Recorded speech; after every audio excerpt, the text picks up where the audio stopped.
Nós estamos fazendo alguns ajustes técnicos aqui.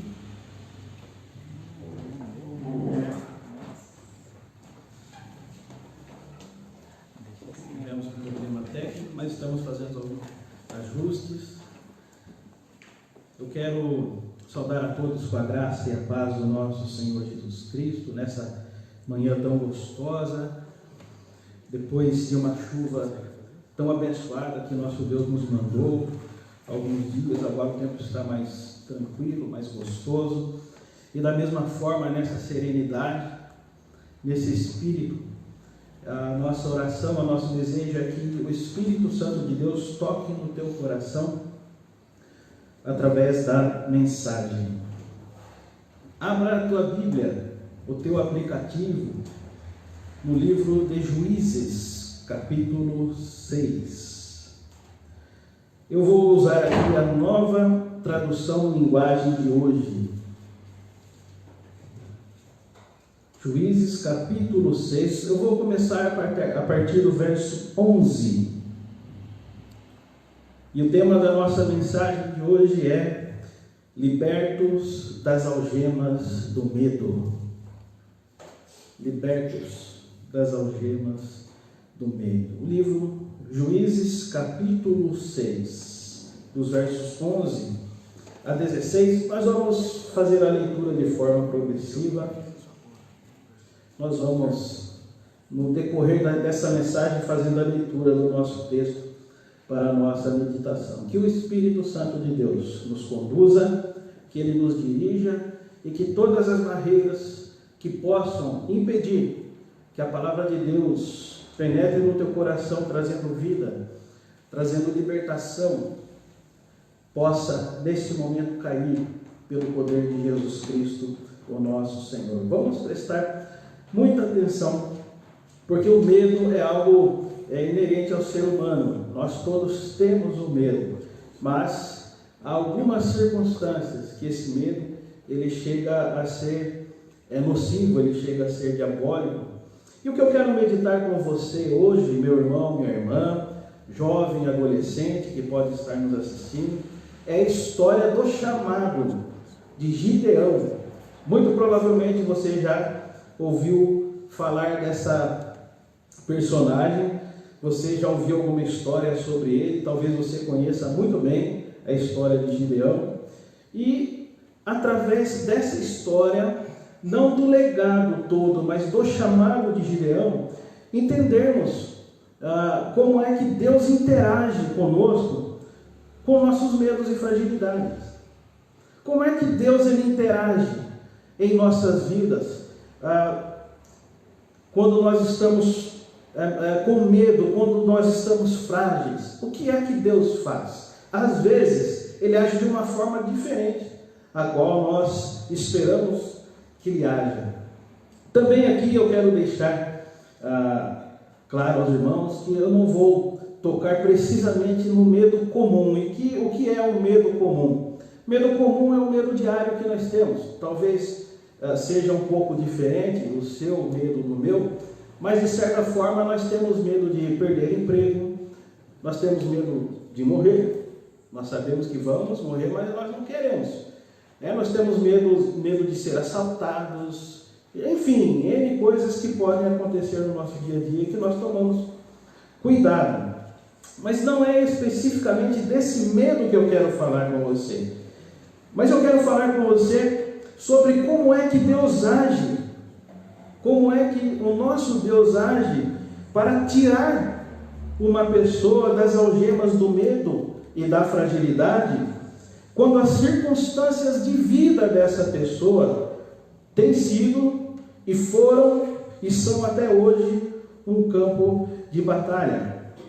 Quando a vida foi difícil, quando a vida foi dura desde o começo até agora, quando as emoções dessa pessoa elas estão dilaceradas por causa de algum ou de vários traumas, é uma sequência de traumas. E isso eu espero que não seja essa a tua realidade, mas se for, eu tenho certeza absoluta que o nosso Deus vai falar com você.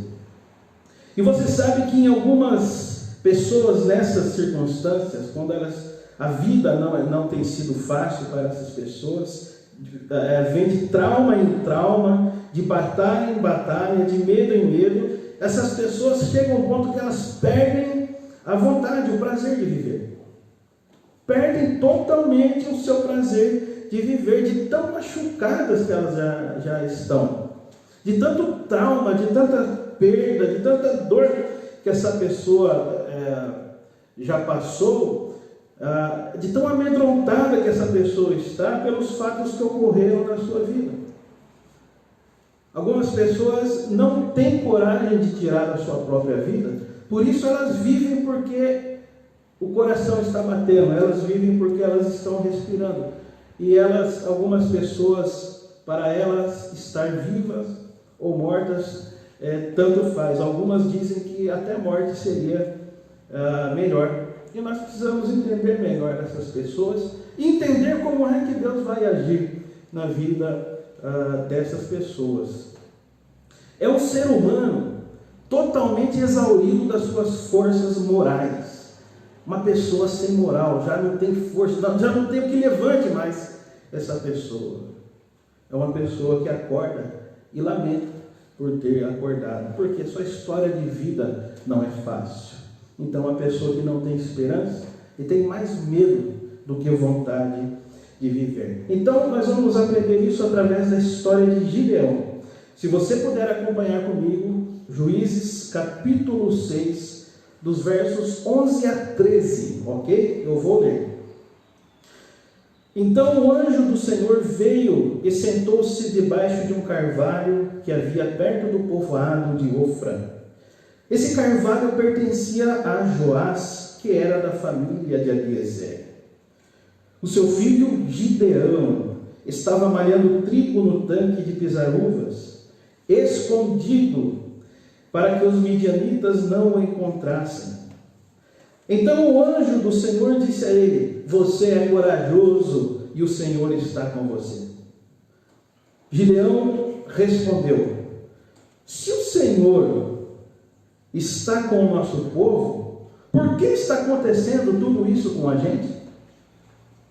Onde estão aquelas coisas maravilhosas que os nossos antepassados nos contaram, que o Senhor costumava fazer quando nos trouxe do Egito? E Gideão termina dizendo assim: ele nos abandonou e nos entregou aos midianitas. Deixa eu falar um pouco com você sobre os dramas de Gideão. Haviam povos que estavam invadindo o acampamento de Israel. Eram os midianitas, amalequitas, povos do deserto. E assim, a proporção era de 20 homens contra um israelita. Então era um exército sobremodo enorme que eles não tinham o que fazer. E o que esses povos faziam? Eles roubavam, eles saqueavam as coisas, eles traziam todo o seu gado, e esse gado destruía toda a plantação que eles tinham. Eles roubavam os mantimentos, de modo que os israelitas já estavam passando por privações, eles estavam passando fome, pobreza por conta disso. Só para você ter uma ideia de como era essa situação, é como se um bando de pessoas entrassem em nossas casas, muita gente, abrissem a geladeira, começassem a tirar tudo, abrissem os nossos guarda-roupas, as nossas despensas e começassem a tirar tudo, roupa, mantimento, remédio, calçados, e vão embora. E deixassem a gente sem nada, absolutamente nada, e não teria ninguém para defender a gente, não teria ninguém, nós não teríamos força para impedir. Olha só como é a situação desse povo de Israel. A situação de Gideão, o próprio Gideão, né? Nós vemos aqui que Gideão ele estava malhando trigo escondido, justamente para que os midianitas, né, e os outros povos, ao entrar no acampamento deles, não achassem, para eles terem pelo menos o que comer, né? E agora sim, eu penso que Gideão já estava desgostoso, Percebe na fala dele aqui que ele já estava cansado por causa disso. Ele vivia com medo. Qualquer barulho, imagina, você pode estar assim, uma pessoa que vive no medo, qualquer barulho assusta essa pessoa. Qualquer movimento diferente já assusta. E para Gideão, talvez qualquer barulho já poderia ser, ele poderia achar que era uma invasão dos midianitas. Eu acredito que as noites de sono de Gideão e talvez de todo o povo de Israel eram bem turbulentas. Qualquer barulhinho, eles não dormiam direito, né? Afinal, quem consegue dormir direito quando sabe que alguém pode invadir a sua casa, o seu povo e saquear tudo? Você imagina Gideão fazendo as suas refeições? Será que ele tinha prazer ou será que ele tinha medo? Fazia as suas refeições escondido, com medo, preocupado? É uma situação difícil, é uma situação humilhante, é uma situação desagradável. E dentro desse texto, dentro desse contexto, aliás, nesse quadro que está pintado para nós, você e eu poderíamos fazer uma pergunta. Não tenha medo de fazer essa pergunta. Onde é que Deus está? Nunca tenha medo de fazer essa pergunta. Onde Deus está no meio desse caos? Onde é que Deus está no meio de toda essa bagunça, desse fogaréu, dessa tristeza? Talvez você já tenha feito essa pergunta. Em algumas circunstâncias da tua vida, você pergunta: onde é que está Deus dentro de tudo isso que está acontecendo? Talvez você não consiga enxergá-lo. Mas eu quero dizer para você que o nosso Deus, Ele está prestes a agir aqui. Ele não esqueceu. Ele não abandonou Gideão como ele disse. Como ele achava. Ele estava com o coração machucado. Mas Deus, Ele estava prestes a entrar na história mais uma vez. Ele estava prestes a entrar em ação mais uma vez. Lembre-se de que em Gênesis, quando a terra era sem forma e vazia, o Espírito de Deus pairava sobre o caos. E isso significa que não é que o Espírito Santo morava, habitava ali, significa que ele chegou ali porque Deus ia agir. E a chegada desse anjo significa exatamente isso. Deus vai agir. Mas deixa eu compartilhar uma coisa com você. Quando fragilizados, talvez você se identifique com isso. Quando nós estamos fragilizados, quando nós estamos amedrontados, já sempre esperando notícias ruins, né? Sem esperar coisas boas, o que é que nós esperamos de Deus? Como nós imaginamos que Deus poderia agir? Talvez você pense como eu já pensei muitas vezes. Esperamos que Deus chegue a nós com um afago carinhoso, que Ele chegue e nos abrace. Nós esperamos às vezes que Deus seja o nosso herói. Ele vai chegar e vai resolver tudo. Isso logo vai acabar. Que Deus nos tire do meio desse caos.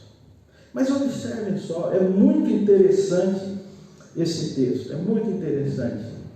Olha só o diálogo entre o anjo, o enviado do Senhor, e Gideão.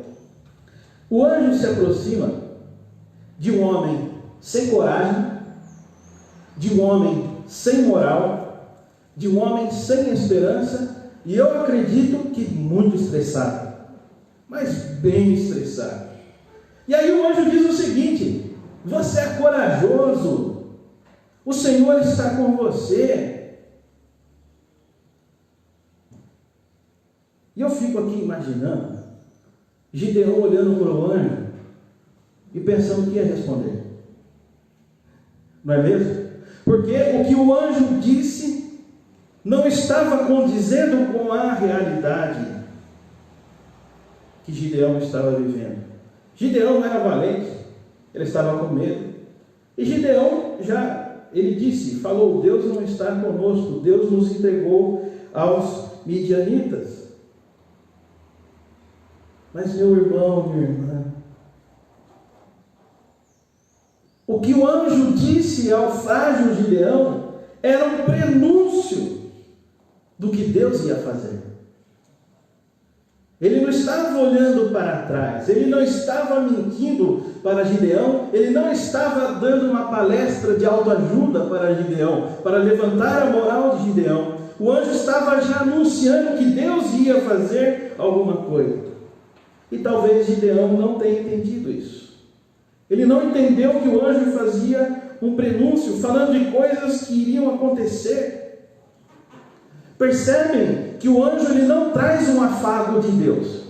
Não. Uma palavra carinhosa de Deus. Não, ele não trouxe isso. Mas ele trouxe força. O anjo trouxe uma palavra profética daquilo que Deus em breve iria fazer através do frágil e medroso Gideão.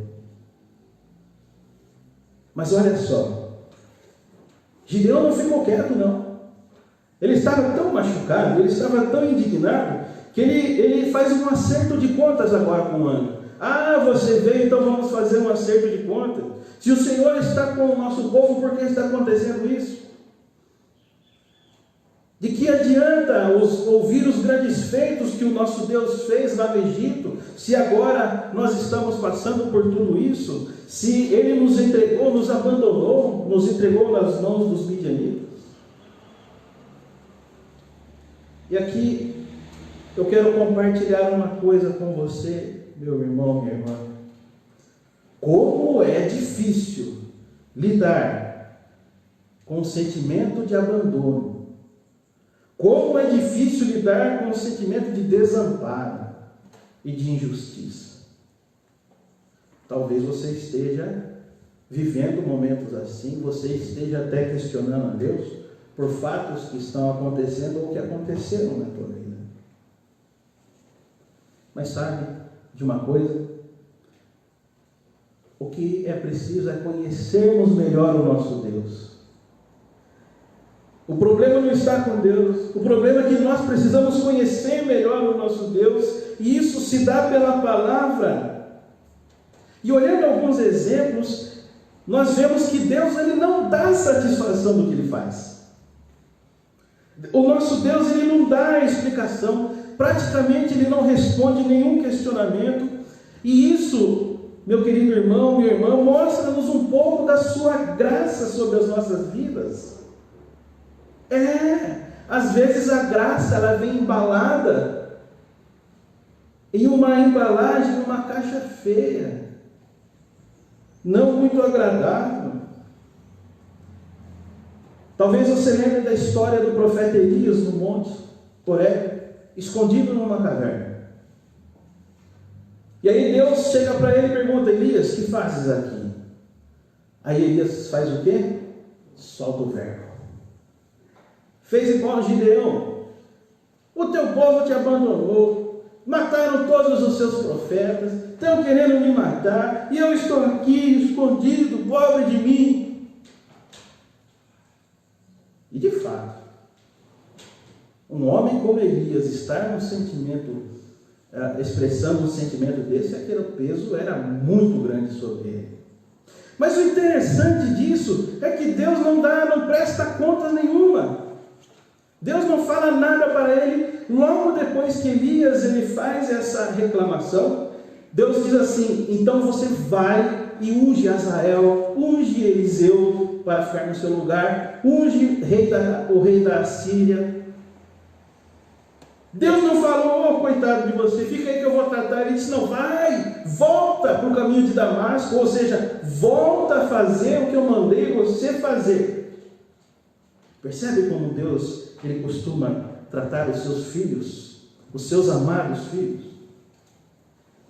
E eu acredito que os nossos medos e fragilidades, eles nos levam a buscar a Deus, a fim de que Ele dê um esclarecimento para nós. Você já pediu um esclarecimento para Deus? Por que isso está acontecendo, Senhor? Por que isso aconteceu? um esclarecimento sobre um fato doloroso que aconteceu ou está acontecendo hoje em nossas vidas. Quem sabe nós buscamos a Deus esperando que Ele vá resolver o nosso problema, Ele vai tirar, esse problema das nossas vidas, ou então que Deus vai se desculpar.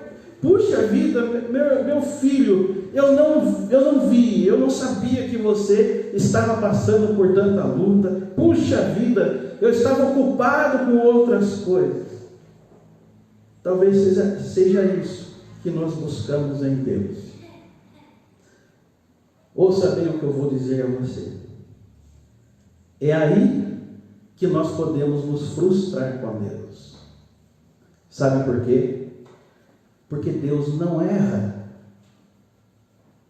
Deus não pode ser pego de surpresa. Deus não faz experiências usando a gente, eu e você, de cobaia. Ele não falha. E se faz necessário entendermos que a nossa existência aqui nesse mundo, a minha existência, a tua existência, ela estará sempre sob alguma tensão. É a nossa existência. Todos os dias nós enfrentamos essa tensão entre o bem e o mal, alegria e tristeza, saúde e doença, perdas e ganhos. Não tem como fugirmos disso. E o nosso Pai, o nosso Deus, em sua infinita graça, misericórdia e sabedoria, Ele interage conosco dentro dessa tensão. Olha só que interessante. Deus, Ele não sai, Ele não fica longe, mas Ele entra, Ele participa conosco, Ele opera em nós e através de nós, no meio dessa tensão da nossa existência.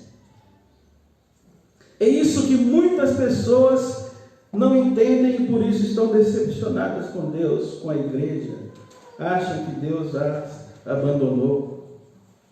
Você sabe que andar com Deus, se é isso que você quer, andar com Deus significa que a nossa vida poderá tomar rumos que nós não havíamos pretendido. Trajetórias que nós não traçamos. Significa que nós podemos enfrentar circunstâncias que estão além das nossas forças.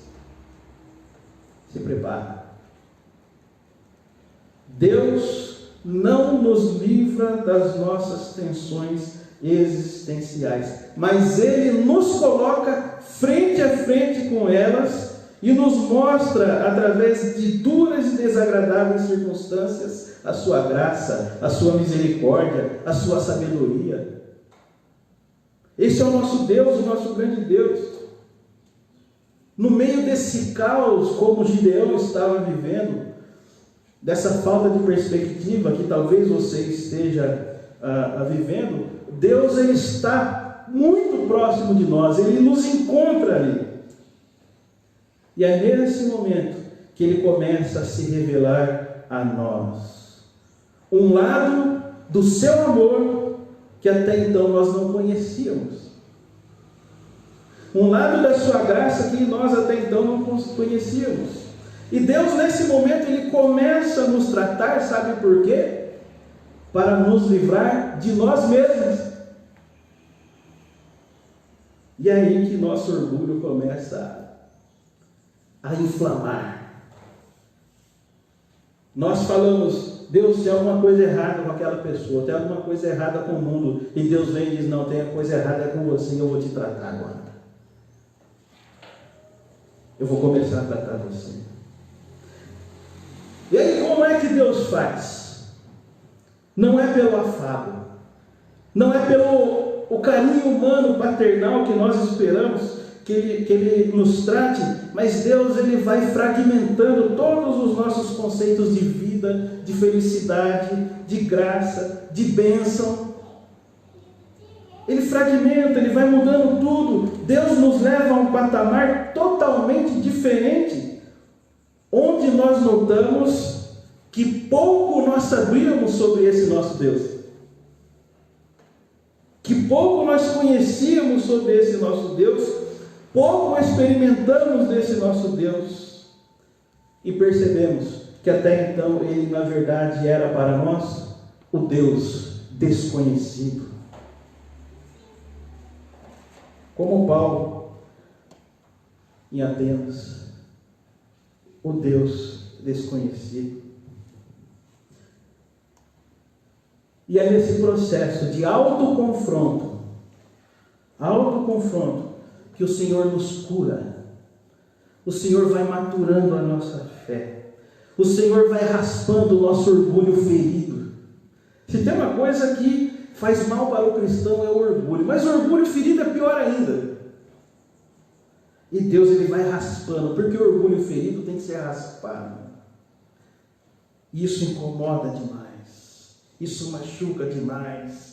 E o Senhor vai quebrando os nossos conceitos, quebrantando o nosso coração, até que o Senhor Jesus tenha total acesso à nossa alma, aos cantos escondidos das nossas almas que nós não permitimos que Ele entrasse. Só quando nós estamos fragilizados, só quando nós notamos que nós estamos sozinhos e perdemos as nossas forças. Mas vamos continuar no nosso texto? Vamos prestar bastante atenção e observar como o nosso grande Deus tratou esse Gideão aí. Esse cara machucado, esse cara irritado, esse cara cansado. Acompanhe comigo o verso 14, 15 e 16. O anjo disse assim: vá com toda sua força e livre o povo de Israel dos midianitas. Sou eu quem está mandando que vá. Aí Gideão respondeu, ele está machucado: Senhor, como é que eu posso libertar Israel? A minha família é a mais pobre da tribo de Manassés, e eu sou a pessoa menos importante da minha família. Como se Gideão estivesse dizendo: Senhor, você está perdendo seu tempo. Oh, meu Senhor, você está falando com a pessoa errada. Tem gente muito melhor que eu aí. Tem uns cabras melhor do que eu aqui. Você está errando. Mas no verso 16 o Senhor disse: você pode fazer isso porque eu o ajudarei. Você esmagará todos os midianitas como se eles fossem um só homem. Aqui Deus está começando a tratar o Gideão. Começou o tratamento. Começou a aplicação de remédio. Deus entrou aqui com o medicamento. Gideão diz assim: como é que eu posso libertar Israel?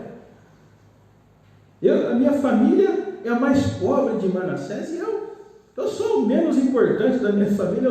Eu não tenho expressão nenhuma. Eu não sei fazer nada. O que eu sei fazer aqui é malhar trigo, e quando os midianitas chegam eu sei correr, me esconder debaixo da cama. Gideão, e talvez você, Gideão carregava consigo, além do medo, das algemas do medo, uma visão de si mesmo de que ele era incapaz, de que ele era pobre e de que ele era irrelevante. Percebem o peso que estava sobre esse homem, talvez jovem? E fora isso, ele tinha a convicção que Deus tinha abandonado ele e o seu povo. Então ele estava irritado, ele estava bravo. Preste atenção. A cada luta que eu e você enfrentamos, a cada dor, a cada perda, a cada revés que nós enfrentamos, nós temos a possibilidade de conhecer melhor a graça e a misericórdia do nosso Deus. Deus, o Deus de Israel, o Deus Criador, o Deus a quem servimos, Ele não é o Deus dos bons momentos, como os deuses do Olimpo, um Deus para cada coisa. O nosso Deus não é o Deus do sol, do céu azul. O nosso Deus não é o Deus da alegria, da bonança. O nosso Deus não é o Deus da prosperidade. O nosso Deus, Ele é Emanuel, Deus conosco. Nos montes, nos vales, no oásis ou no deserto, o nosso Deus está sempre conosco. Vocês percebem o privilégio que o abatido e medroso Gideão teve? Que privilégio! Ele teve o privilégio de ser curado dos seus traumas e medos, enfrentando eles debaixo da graça de Deus. É assim que Deus age. Por isso nós não entendemos muitas vezes, porque Deus não nos tratou com um pouco mais de carinho, né? Por que que Deus não nos tratou de uma forma mais aconchegante? Ele não vai fazer isso, Ele não age assim. Ele nos coloca de pé e diz: vai, porque eu sou contigo. Se você quer andar com Deus, aprenda que Ele só trabalha dessa forma. Eu quero dizer outra coisa para você, nós estamos terminando. Deus não se manifesta para prestigiar e coroar os bravos e vencedores. Não, Ele não faz isso. Deus, Ele se manifesta para levantar o abatido. Deus se manifesta para curar o de coração quebrantado. Deus se manifesta para se compadecer daqueles que clamam a Ele por misericórdia. Resumindo a história de Gideão, ele liderou um exército de 300 homens. E os midianitas eram incontáveis como a areia do mar. E esse exército, tendo Gideão como líder, venceu os midianitas e livrou Israel das mãos dos midianitas. Gideão se tornou uma figura importante, se tornou um homem notável, um homem medroso, frágil, cheio de fantasmas dos acontecimentos do passado. Deus o transformou em um líder vitorioso. Uma das especialidades do nosso Senhor Jesus não é mudar as circunstâncias, mas é mudar e transformar as nossas vidas. O alvo, no fim das contas, sempre somos nós. Sempre somos nós. Por isso eu quero aqui fazer um apelo para você. Mesmo que você esteja machucado, não impeça Deus de agir na tua vida. Não impeça. Não endureça o seu coração por causa do medo dos acontecimentos do passado, dos acontecimentos de ontem. Deixa Deus libertar a sua alma das algemas do medo. E um outro apelo que eu faço, meu irmão, minha irmã, para de olhar para trás. Para de olhar para o passado. Nosso Senhor Jesus, finalizando, em uma das suas caminhadas relatada por Lucas, está no capítulo 9, ele chegou para uma pessoa e disse assim: você, segue-me. E esse homem respondeu: Senhor, primeiro deixe que eu volte e sepulte meu pai. Não é lícito o pedido? Claro.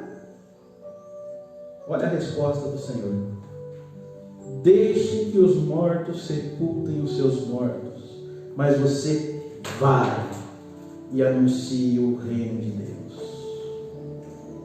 Outro homem disse assim: Senhor, eu vou te seguir, eu quero ir com você, mas primeiro deixe que eu vá me despedir da minha família. E o Senhor Jesus responde assim: quem começa a arar a terra e olha para trás, não serve para o reino de Deus. Dura palavra, né? Dura palavra. mas é a realidade. É a forma como o nosso Deus ele interage conosco.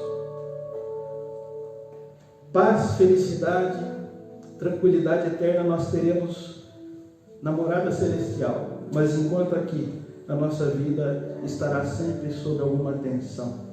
E o nosso Deus ele age de uma forma diferente e especial. O Senhor Jesus ele está sempre olhando para frente. Ele não olha para trás.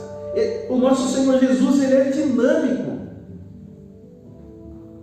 E você siga Ele enquanto Ele vai curando você. Não espere Ele curar você. Siga Ele enquanto isso Ele vai curando você.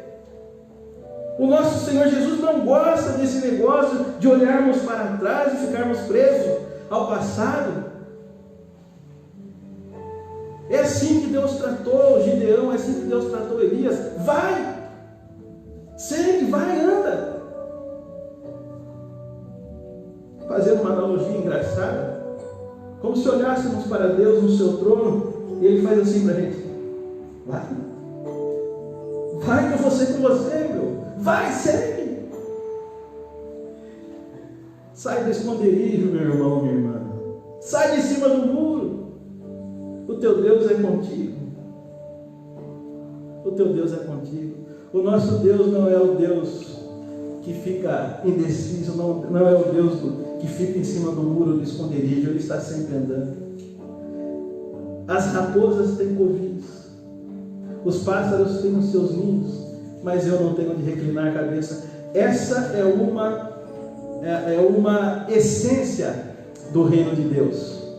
Não tem descanso, não tem tranquilidade, não tem facilidade, mas o Senhor é conosco e Ele nos dá vitória. Por isso eu quero dizer para você: avante, seja corajoso, seja corajosa, creia no Senhor, o qual você diz ter entregado a tua vida.